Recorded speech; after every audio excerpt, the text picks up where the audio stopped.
আসসালামু আলাইকুম। কেমন আছো বন্ধুরা? আশা করছি ভালো আছো। আলহামদুলিল্লাহ আমিও ভালো আছি তোমাদের দোয়ায়। সরপুঁটি মাছ ভুনা করব। এখানে 4টা পেঁয়াজ কুচি নিয়ে নিয়েছি আর 1 চামচ আদা রসুন বাটা দিয়েছি।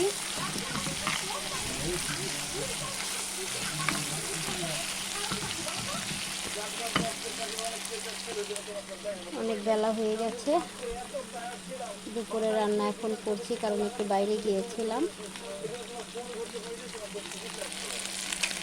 মরিচের গুঁড়া দিলাম, একটু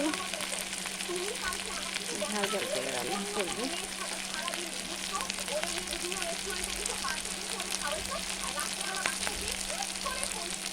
হলুদের গুঁড়া,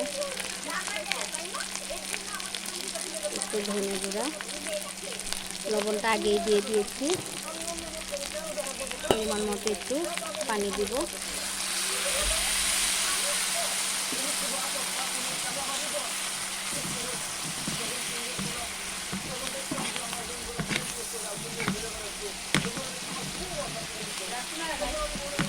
না, রাত্রিমা বাইরে গেছে।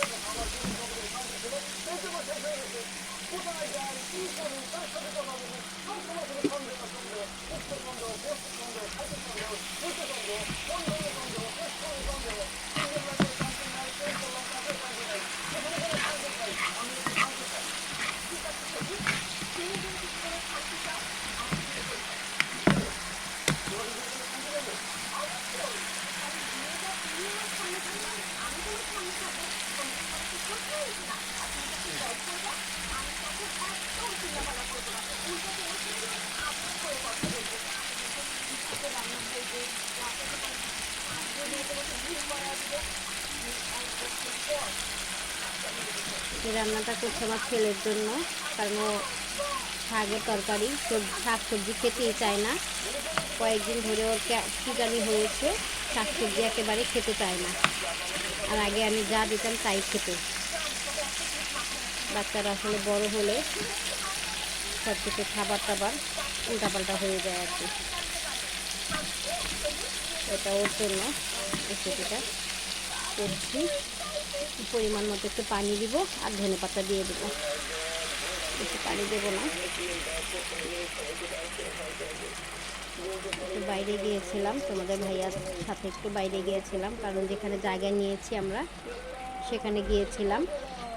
সেখানে বলা হয়েছিল যে মাটি ভরাট করার জন্য, তো সেটা দেখতে গিয়েছিলাম।